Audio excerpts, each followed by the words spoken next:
Hi hello ನಮಸ್ಕಾರ, welcome back to Sakshi kitchens and vlogs. ಇದು ಗುರುವಾರದ ಬೆಳಗ್ಗೆ ವ್ಲಾಗ್ ಆಗಿರುತ್ತೆ. ಗುರುವಾರ ಬೆಳಗ್ಗೆ ಪೂಜೆನೆಲ್ಲ ಮುಗಿಸ್ಕೊಂಡು ಇಲ್ಲಿ ಅಡುಗೆ ಮನೆಗೆ ಬಂದಿದ್ದೀನಿ. ಇವತ್ತೊಂದು ಸ್ವಲ್ಪ ಲೇಟಾಗಿನೇ ಪೂಜೆ ಮುಗಿಸ್ಕೊಂಡ್ಬಿಟ್ಟೆ. ಅದೇನೋ ಗೊತ್ತಿಲ್ಲ, 2 ದಿನದಿಂದ ಒಂದು ಸ್ವಲ್ಪ ಲೇಟಾಗಿಯೇ ಆಗ್ತಾಯಿದೆ. ನಿದ್ದೆ ಸರಿಯಾಗಿ ಆಗ್ತಾ ಇಲ್ಲದೆ ಇರೋ ಕಾರಣಕ್ಕೆ ಏನೋ ಗೊತ್ತಿಲ್ಲ, ಬೆಳಗ್ಗೆ ಬೇಗ ಎದ್ದೇಳಬೇಕು ಅಂದರೆ ಎದ್ದೇಳೋಕ್ಕೆ ಆಗ್ತಾಯಿಲ್ಲ. ಅಲಾರಾಮ್ ಇಟ್ಟಿರ್ತೀನಿ, 4 ಗಂಟೆಗೆ ಒಂದ್ಸರಿ, 4:15 ಒಂದ್ಸರಿ, 5 ಗಂಟೆಗೆ ಒಂದ್ಸರಿ ಈ ಥರ ಅಲಾರಾಮ್ ಇಟ್ಟಿರ್ತೀನಿ. ಆದ್ರೂ ಇವತ್ತು ಅಲಾರಾಮ್ನ ಆಫ್ ಮಾಡಿ ಮಲಗೋದೇ ಆಗೋಯಿತು. ಹಾಗಾಗಿ ಒಂದು ಸ್ವಲ್ಪ ಲೇಟಾಗಿಯೇ ಎದ್ದೆ. ಅಂದರೆ ಒಂದು 6:30 ಹಂಗೆ ಎದ್ದುಬಿಟ್ಟು ಮೊದಲು ಮಾಡಿರೋಂತಹ ಕೆಲಸ, ಕಸ ಗುಡಿಸ್ಕೊಂಡು ಮನೆ ಒರೆಸ್ಕೊಂಡು ಸ್ನಾನ ಮಾಡಿ ಪೂಜೆ ಮುಗಿಸ್ಕೊಂಡ್ಬಿಟ್ಟೆ. ಇದೆಲ್ಲ ಮಾಡೋ ಅಷ್ಟರಲ್ಲಿ ಟೈಮು 8 ಗಂಟೆ ಆಗೋಯಿತು. ಅಂದರೆ ಗುರುವಾರ ಪೂಜೆ ಅಂದರೆ ಒಂದು ಸ್ವಲ್ಪ ಲೇಟಾಗಿಯೇ ಆಗುತ್ತಲ್ವ, ಹಾಗಾಗಿ ಒಂದು ಸ್ವಲ್ಪ ಲೇಟೇ ಆಗೋಯಿತು. ಇನ್ನು ಇಲ್ಲಿ ಪೂಜೆ ಆದ ತಕ್ಷಣ ಮೊದಲು ಅಡುಗೆ ಮನೆಗೆ ಬಂದು ಅಡುಗೆನ ಮಾಡ್ಕೊತಾ ಇದ್ದೀನಿ.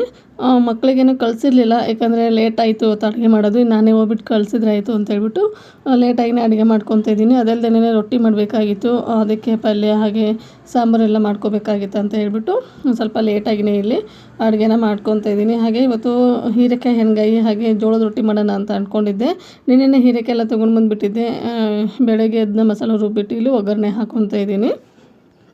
ಹಾಗೆ ನಾನು ಉಪವಾಸ ಇರೋದ್ರಿಂದ ನನಗೇನು ಮಾಡ್ಕೊಳ್ಳೋದಕ್ಕೇನು ಹೋಗೋಲ್ಲ. ಒಂದೇ ಸರಿ ಮಧ್ಯಾಹ್ನಕ್ಕೇ ಊಟ ಮಾಡ್ಕೊಂಡ್ಬಿಡ್ತೀನಿ. ಅಂದರೆ ನಾನು ಇದೆಲ್ಲ ಮಾಡುವಷ್ಟರಲ್ಲಿ ಟೈಮು 11:30 12 ಗಂಟೆ ಆಗಿಬಿಟ್ಟಿರುತ್ತೆ. ಇನ್ನು ಆ ಕಡೆ 1 ಅವರ್ 2 ಅವರ್ ಇದ್ಬಿಟ್ರೆ ಮಧ್ಯಾಹ್ನ ಒಂದೇ ಸರಿ ಊಟ ಮಾಡಿಕೊಂಡ್ರೆ ಆಗುತ್ತೆ ಅಂತ ಹೇಳ್ಬಿಟ್ಟು ನನಗೂ ಏನು ಇಲ್ಲಿ ಮಾಡ್ಕೊಳೋಕ್ಕೇನು ಹೋಗಲಿಲ್ಲ.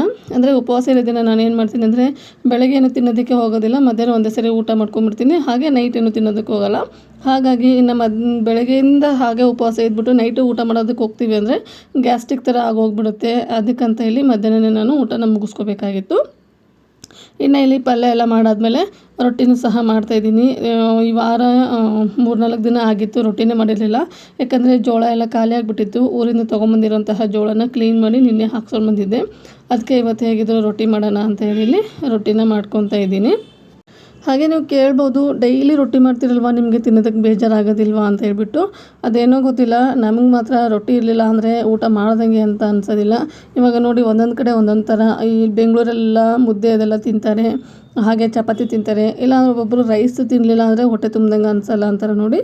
ಆ ಥರ ನಮ್ಮ ಉತ್ತರ ಕರ್ನಾಟಕದವ್ರಿಗೆ ಹೆಂಗೆ ಅಂದರೆ ಬೆಳಗ್ಗೆ ಏನಾದರೂ ಆಗಲಿ, ಮಧ್ಯಾಹ್ನ ಆದರೂ ಆಗಲಿ, ರಾತ್ರಿನಾದ್ರೂ ಆಗಲಿ, ಒಟ್ಟಿನಲ್ಲಿ ಫಸ್ಟು ಚಪಾತಿ ಅಥವಾ ರೊಟ್ಟಿ ಇರಲೇಬೇಕು. ಚಪಾತಿಗಷ್ಟು ಪ್ರಿಫರೆನ್ಸ್ ಕೊಡೋದಿಲ್ಲ, ರೊಟ್ಟಿ ಇದ್ದರೆ ಅಂತೂ ಸಾಕಾಗುತ್ತೆ. ರೊಟ್ಟಿ ಹಾಗೆ ರೈಸು ಬೇಕೇ ಬೇಕಾಗುತ್ತೆ. ಹಾಗಾಗಿ ನಾನು ಬೆಳಗ್ಗೆ ಮತ್ತೆ ಬ್ರೇಕ್ಫಾಸ್ಟ್ ಮಾಡಿ ಮತ್ತೆ ನಮ್ಮ ಹಸ್ಬೆಂಡಿಗೆ ರೊಟ್ಟಿ ಮಾಡಬೇಕು ಅಂದರೆ ಡಬಲ್ ಕೆಲಸ ಅಲ್ವಾ, ಬೇಡವೇ ಬೇಡ ಅಂತ ಹೇಳ್ಬಿಟ್ಟು ಒಂದೇ ಸರಿ ರೊಟ್ಟಿನ ಮಾಡ್ಕೊಂಡ್ಬಿಡ್ತೀನಿ. ಹಾಗೆ ರೊಟ್ಟಿ ಹೆಲ್ದಿ ಫುಡ್ ಅಲ್ವಾ, ತುಂಬ ಚೆನ್ನಾಗಿರುತ್ತೆ ತಿನ್ನೋದಕ್ಕೆ ಅಂತ ಹೇಳ್ಬಿಟ್ಟು ನಾನು ಬೆಳಗ್ಗೆನೇ ರೊಟ್ಟಿನ ರೆಡಿ ಮಾಡ್ಕೊಂಡ್ಬಿಡ್ತೀನಿ.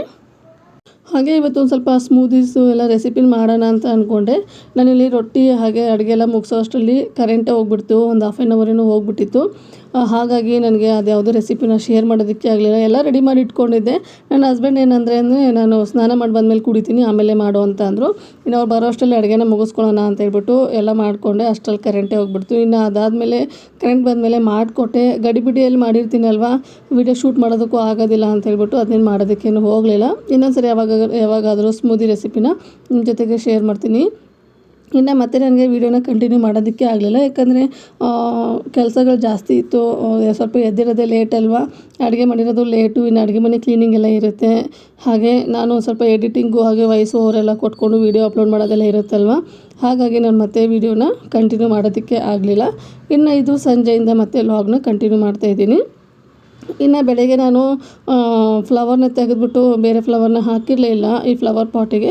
ಹಾಗಾಗಿ ಇವಾಗ ಆ ಕೆಲಸನ ಮುಗಿಸ್ಕೊತಾ ಇದ್ದೀನಿ. ನಾನು ವಾರದಲ್ಲಿ 2 ಸರಿ ಅಥವಾ 1 ಸರಿ ಮಾತ್ರ ಹೂವನ್ನ ತೆಗಿತೀನಿ. ಈ ಸಾವಂತಿಗೆ ಹೂವೆಲ್ಲ ಇಟ್ಬಿಟ್ರೆ ಬೇಗ ಬಾಡೋಗೋದೇ ಇಲ್ಲ, ತುಂಬ ಚೆನ್ನಾಗಿ ಫ್ರೆಶ್ಶಾಗಿ ಅನ್ನಿಸ್ತಾ ಇರುತ್ತೆ. ಅದು ನೋಡಿದ್ರೆ ತೆಗಿಬೇಕು ಅಂತ ಅನಿಸೋದೇ ಇಲ್ಲ. ಇನ್ನು ವಾರಕ್ಕೊಂದು ಸರಿ ಏನಾದರೂ ತೆಗೆದ್ರೆ ಆಯಿತು ಅಂತ ಹೇಳ್ಬಿಟ್ಟು ಇಲ್ಲಿ ಗುರುವಾರಕ್ಕೊಂದು ಸರಿ ನಾನು ಈ ಥರ ತೆಗೆದುಬಿಟ್ಟು ಬೇರೆ ಹೂವನ್ನ, ಫ್ರೆಶ್ ಆಗಿರುವಂತಹ ಹೂವನ್ನ ಈ ಥರ ಇಟ್ಕೊತೀನಿ. ಹಾಗೆ ನೋಡೋದಕ್ಕೂ ತುಂಬ ಚೆನ್ನಾಗಿರುತ್ತೆ. ಹೊರಗಡೆಯಿಂದ ಮನೆ ಒಳಗಡೆ ಯಾರಾದರೂ ಬಂದರೆ ಅಟ್ರ್ಯಾಕ್ಟಿವ್ ಆಗಿರುತ್ತೆ ಅಂತ ಹೇಳ್ಬಿಟ್ಟು ಪರಾತೇನಿದೆ ಅಲ್ವ, ಅದನ್ನು ಡೋರ್ ಮುಂದೆನೇ ಇಟ್ಟಿರ್ತೀನಿ. ಇನ್ನು ಅದ್ರ ಜೊತೆಗೆ ಇವಾಗ ಇದು ಕ್ಯಾಂಡಲ್ದು ಪಾಟ್ ಬರುತ್ತೆ ನೋಡಿ, ಅದನ್ನು ಸಹ ಹಚ್ಬಿಟ್ಟು ಇಡ್ತಾಯಿದ್ದೀನಿ. ಅದರಲ್ಲಿ ಫ್ಲೇವರ್ ಬರೋವಂತಹ ಎಸೆನ್ಸ್ನ ಹಾಕಿರ್ತೀನಿ. ಅಂದರೆ ಮನೇಲಿ ಏನಾದರೂ ಬ್ಯಾಡ್ ಸ್ಮೆಲ್ಲು ಆ ಥರದ್ದು ಏನಾದರೂ ಇದ್ದಾಗ ನಾವು ರೂಮ್ ಫ್ರೆಶ್ನರ್ ಎಲ್ಲ ಹಾಕ್ತೀವಿ ನೋಡಿ, ಅದ್ರ ಬದಲಾಗಿ ಇದನ್ನು ಹಚ್ಬಿಟ್ಟು ಇಟ್ಬಿಟ್ರೆ ಆರಾಮಾಗಿ 2 ಅವರ್ ತುಂಬ ಚೆನ್ನಾಗಿ ಫ್ಲೇವರ್ ಕೊಡ್ತಾ ಇರುತ್ತೆ. ಈ ನಡುವೆ ಬೆಳಗ್ಗೆ ಹಾಗೆ ಸಂಜೆ ಟೈಮಲ್ಲಿ ಇದನ್ನು ಹಚ್ತಾ ಇರ್ತೀನಿ. ತುಂಬ ಚೆನ್ನಾಗಿ ಒಂಥರ ನನಗೇನೋ ಖುಷಿ ಅನ್ನಿಸ್ತಾ ಇತ್ತು. ಹಾಗೆ ಇನ್ನು ಇದನ್ನೆಲ್ಲ ರೆಡಿ ಮಾಡಿ ಸಂಜೆ ಮಕ್ಕಳಿಗೆ ಹಾಲು ಕಾಯಿಸ್ಕೊಟ್ಟು ಹಾಗೆ ನಾನು ಸ್ವಲ್ಪ ಟೀನ ಕುಡ್ದಿದ್ದಾಯಿತು. ಇನ್ನು ಹಾಗೆ ಇವತ್ತು ಸ್ನ್ಯಾಕ್ಸ್ ಮಾಡೋಣ ಅಂತ ಅಂದ್ಕೊಂಡಿದ್ದೆ. ಊರಿಂದ ತೊಗೊಂಬಂದಿರೋಂತಹ ಸ್ನ್ಯಾಕ್ಸು ಸ್ವಲ್ಪನೇ ಇತ್ತು. ಇನ್ನೇನು ಒಂದು 2 ದಿನದಲ್ಲಿ ಖಾಲಿ ಆಗಿಬಿಡುತ್ತೆ. ಹಾಗೆ ಪದೇ ಅದೇ ಸ್ನ್ಯಾಕ್ಸ್ ತಿಂತಾಯಿದ್ರೆ ಬೇಜಾರಾಗ್ತಾಯಿತ್ತು. ಅದಕ್ಕೆ ಬೇರೆ ಏನಾದರೂ ಮಾಡೋಣ ಅಂತ ಹೇಳಿ ಇವತ್ತು ಅಂದ್ಕೊಂಡಿದ್ದೆ. ಆ್ಯಕ್ಚುಲಿ ಮಧ್ಯಾಹ್ನನೇ ಮಾಡ್ಕೋಬೇಕಾಗಿತ್ತು ನಾನು, ನನಗೆ ಟೈಮ್ ಇಲ್ಲದೆ ಇರೋಂತಹ ಕಾರಣಕ್ಕೆ ಇವಾಗ ಮಾಡ್ತಾಯಿದ್ದೀನಿ. ಹಾಗೆ ಇವಾಗೇನು ಅಡುಗೆ ಮಾಡೋ ಹಾಗಿರಲಿಲ್ಲ, ಯಾಕೆಂದರೆ ಬೆಳಗ್ಗೆ ಮಾಡಿರುವಂತಹ ಎಣ್ಗಾಯಿ ಪಲ್ಯ ಹಾಗೆ ಟೊಮೆಟೊ ಸಾಂಬಾರು ರೈಸು ಎಲ್ಲ ಇತ್ತು. ಬರೀ ರೊಟ್ಟಿ ಮಾತ್ರ ಮಾಡ್ಕೋಬೇಕಾಗಿತ್ತು. ಅದಕ್ಕೆ ಇನ್ನೇನು ಫ್ರೀ ಇದ್ದೀನಲ್ವಾ ಅಂತ ಹೇಳ್ಬಿಟ್ಟು ಇವಾಗ ಆ ರೆಸಿಪಿನೂ ಸಹ ಮಾಡ್ಕೋಬೇಕು. ಅದನ್ನು ಸಹ ಶೂಟ್ ಮಾಡಿದ್ದೀನಿ. ಈ ವಿಡಿಯೋ ಜೊತೆಗೇ ಶೇರ್ ಮಾಡ್ತೀನಿ. ಎಲ್ಲೂ ಸ್ಕಿಪ್ ಮಾಡ್ದೇ ವಿಡಿಯೋನ ಪೂರ್ತಿಯಾಗಿ ನೋಡಿ.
ಇನ್ನು ಇಲ್ಲಿ ಅವರೆಕಾಳನ್ನ ಚಿಲುಗಿಸ್ಬಿಟ್ಟು ಇಟ್ಟಿದ್ದೆ. 3 ದಿನವೇ ಆಗಿತ್ತು.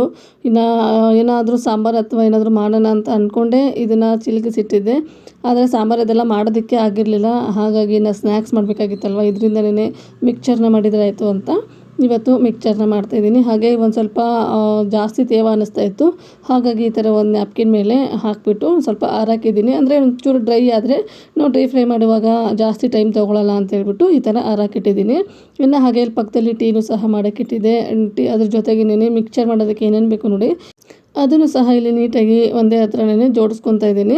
ಹೆಂಗಾಗ್ಬಿಡುತ್ತೆ ಅಂದರೆ ನಾವೇನಾದರೂ ಡೀಪ್ ಫ್ರೈ ಮಾಡುವಂತಹ ರೆಸಿಪಿ ಏನಾದರೂ ಮಾಡ್ತಾಯಿದ್ದೀವಿ ಅಂದರೆ ಎಲ್ಲದನ್ನೂ ನಮ್ಮ ಕೈ ಸಿಗೋ ಥರನೇ ನಮ್ಮ ಕಣ್ಣು ಮುಂದೆನೇ ಇಟ್ಕೋಬೇಕಾಗತ್ತೆ. ಯಾಕಂದರೆ ಎಣ್ಣೆ ಜಾಸ್ತಿ ಕಾದ್ಬಿಟ್ರೆ ನಾವು ಮಾಡುವಂತಹ ರೆಸಿಪಿಗಳು ಚೆನ್ನಾಗಿರಲ್ಲ. ಅಥವಾ ಎಣ್ಣೆಯಲ್ಲಿ ಹಾಕ್ಬಿಟ್ಟಿರ್ತೀವಿ, ಅಯ್ಯೋ ಇನ್ನೊಂದು ಐಟಮ್ ಬೇಕಲ್ವಾ ಅಂತ ಹೇಳ್ಬಿಟ್ಟು ತೊಗೊಂಡ್ಬರೋಕ್ಕೆ ಹೋದಾಗ ನಾವು ಹಾಕಿರುವಂತಹ ಪದಾರ್ಥ ಏನಿರುತ್ತಲ್ವ ಅದು ಸೀದೋಗಿರುವಂತಹ ಚಾನ್ಸಸ್ ಇರುತ್ತೆ. ಹಾಗಾಗಿ ಈ ಥರ ಡೀಪ್ ಫ್ರೈ ಮಾಡೋವಂಥದ್ದು ಏನೇ ಆಗಲಿ ಈ ಥರ ನಾವು ಮೊದಲಿಗೆ ಅದನ್ನ ನೀಟಾಗಿ ಜೋಡಿಸಿಟ್ಕೊಂಡ್ಬಿಟ್ರೆ 1 by 1 ನೀಟಾಗಿ ಅದನ್ನ ಡೀಪ್ ಫ್ರೈ ಮಾಡ್ಕೊಂಡ್ಬಿಡ್ಬೋದು.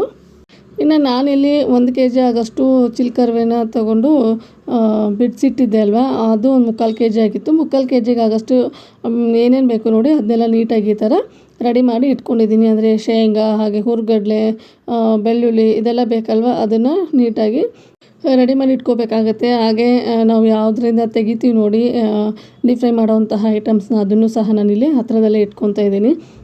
ಅಂದರೆ ಸ್ಟ್ರೈನರ್ ಎಲ್ಲ ಬರುತ್ತೆ ನೋಡಿ ಅದನ್ನೆಲ್ಲ ಬೇಕಾಗುತ್ತೆ. ಅದನ್ನು ಸಹ ಇಲ್ಲಿ ನೀಟಾಗೆಲ್ಲ ತೆಗೆದು ಇಟ್ಕೊತಾ ಇದ್ದೀನಿ. ಈ ಥರ ಮಾಡೋದ್ರಿಂದ ಕೆಲಸನೂ ಸಹ ಸುಲಭ ಆಗುತ್ತೆ. ಹಾಗೆ ನಾವು ಡೀಪ್ ಫ್ರೈ ಮಾಡುವಾಗ ಗಡಿಬಿಡಿ ಅಂತಲೂ ಅನಿಸೋದಿಲ್ಲ. ಒಂದೊಂದು ಪದಾರ್ಥ ನಾವು ತೆಗ್ದಿರೋದೇ ಇಲ್ಲ, ಅಯ್ಯೋ ಅದು ತೊಗೋಬೇಕು ಇದು ತೊಗೋಬೇಕು ಅಂತ ಹೇಳಿದಾಗ ನಾವು ಹಾಕಿರುವಂತಹ ಎಣ್ಣೆಯಲ್ಲಿ ಏನು ಪದಾರ್ಥ ಹಾಕಿರ್ತೀವಲ್ವ ಅದು ಸೀದೋಗುವಂತಹ ಚಾನ್ಸಸ್ ಇರುತ್ತೆ. ಇನ್ನು ನೋಡಿ ನಾನು ಇಲ್ಲಿ ಈ ಥರ ಜೋಡಿಸಿ ಇಟ್ಕೊಂಡ್ಬಿಡ್ತೀನಿ. ಇನ್ನು ಇವತ್ತು ಈ ಹಿದ್ಕಿದ ಬೇಳೆ ಅವರೆಕಾಳು ಮಿಕ್ಚರ್ನ ಯಾವ ಥರ ಮಾಡೋದು ಅಂತ ನಿಮ್ಮ ಜೊತೆಗೆ ಶೇರ್ ಮಾಡ್ತಾಯಿದ್ದೀನಿ ನೋಡಿ. ನಾನಿಲ್ಲಿ ಇದೆಲ್ಲ ರೆಡಿ ಮಾಡೋ ಅಷ್ಟರಲ್ಲೇ ಎಣ್ಣೆನೂ ಸಹ ಬಿಸಿ ಇಟ್ಕೊಂಡ್ಬಿಟ್ಟಿದ್ದೆ. ಹಾಗಾಗಿ ಎಣ್ಣೆನೂ ಸಹ ಬಿಸಿಯಾಗಿದೆ. ಇವಾಗ ಚಿಲ್ಕಿಟ್ಕೊಂಡಿರೋಂತಹ ಅವರೆಕಾಳನ್ನ ಎಣ್ಣೆಯಲ್ಲಿ ಹಾಕ್ಕೊತಾ ಇದ್ದೀನಿ.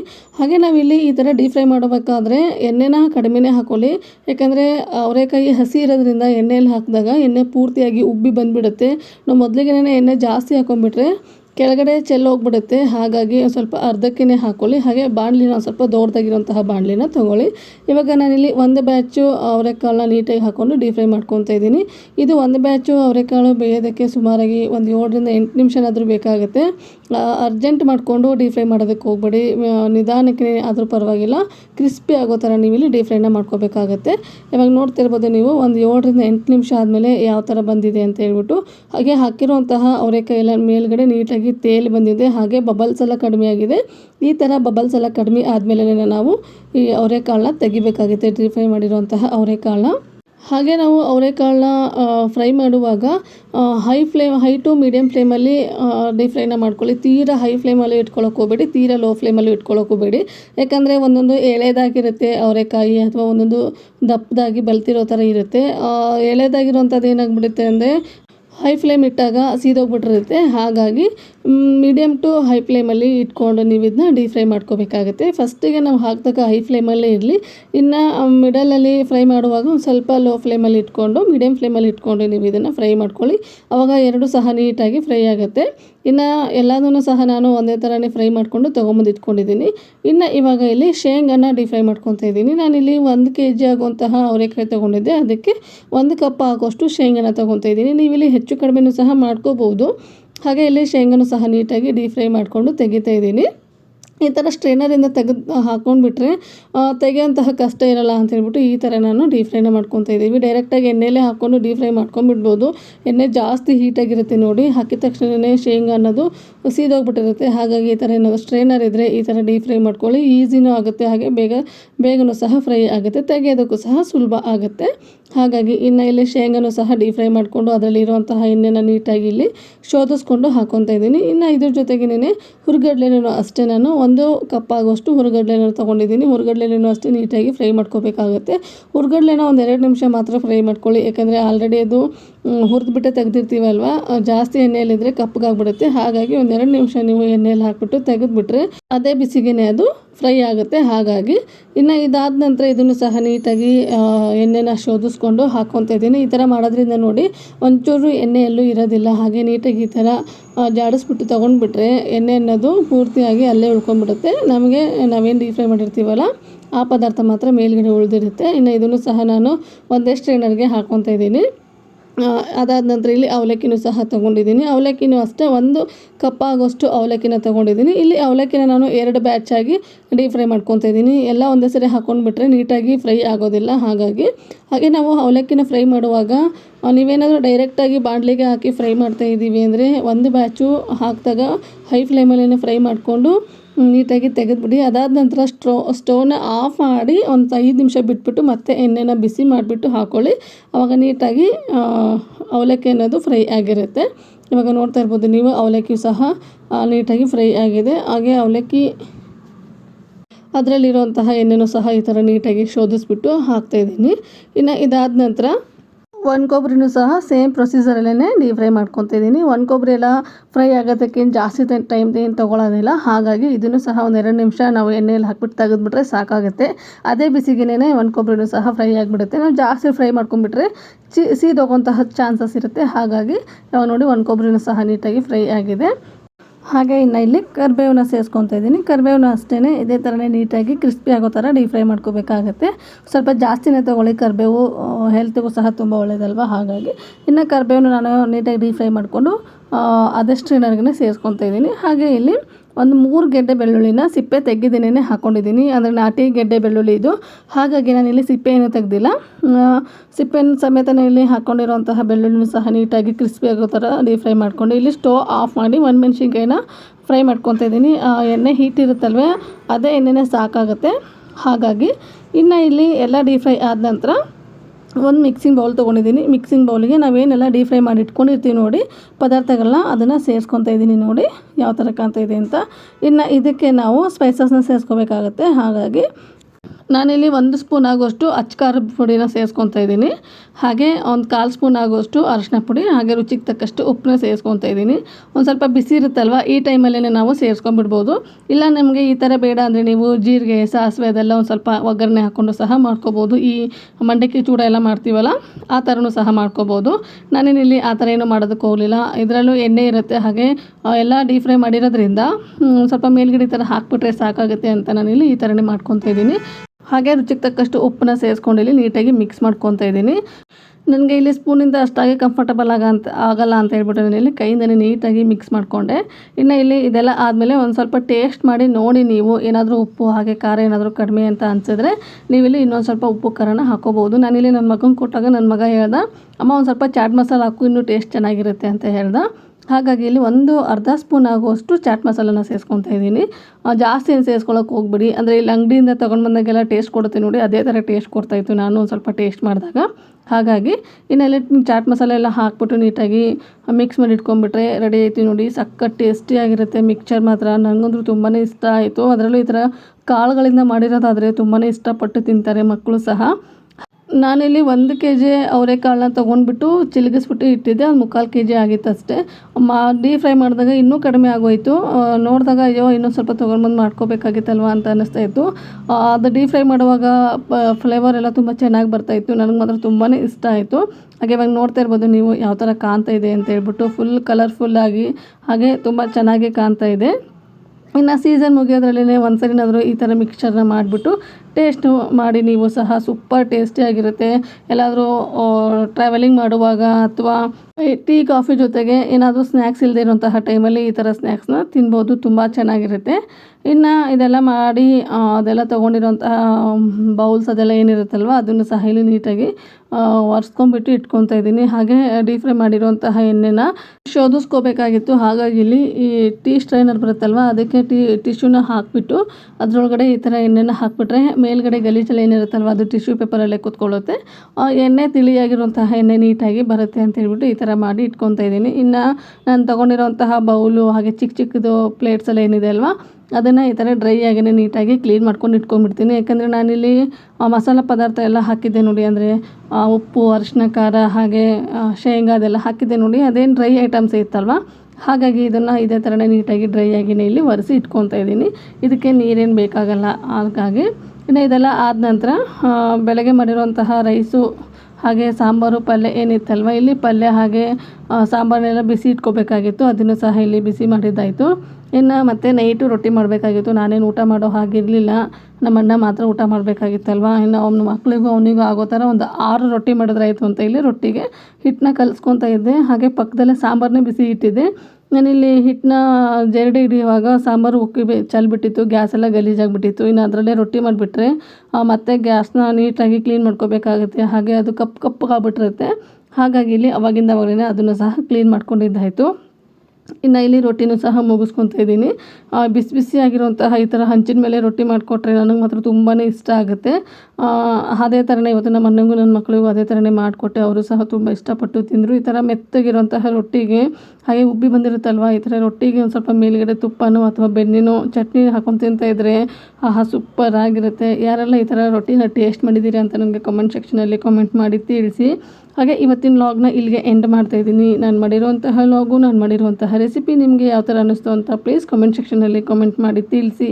ಹಾಗೆ ಇನ್ನೂ ಯಾರು ನನ್ನ ಚಾನಲ್ನ ಸಬ್ಸ್ಕ್ರೈಬ್ ಮಾಡಿಲ್ಲ ಪ್ಲೀಸ್ ಸಬ್ಸ್ಕ್ರೈಬ್ ಮಾಡ್ಕೊಂಡು ನೋಡಿ. ನಿಮ್ಮದೊಂದು ಸಬ್ಸ್ಕ್ರೈಬ್ ನನಗೆ ತುಂಬಾ ಇಂಪಾರ್ಟೆಂಟ್ ಆಗುತ್ತೆ. ಹಾಗೆ ನಿಮ್ಮ ಫ್ಯಾಮಿಲಿ ಆ್ಯಂಡ್ ಫ್ರೆಂಡ್ಸಿಗೂ ಸಹ ಈ ವಿಡಿಯೋನ ಶೇರ್ ಮಾಡಿ. Thank you.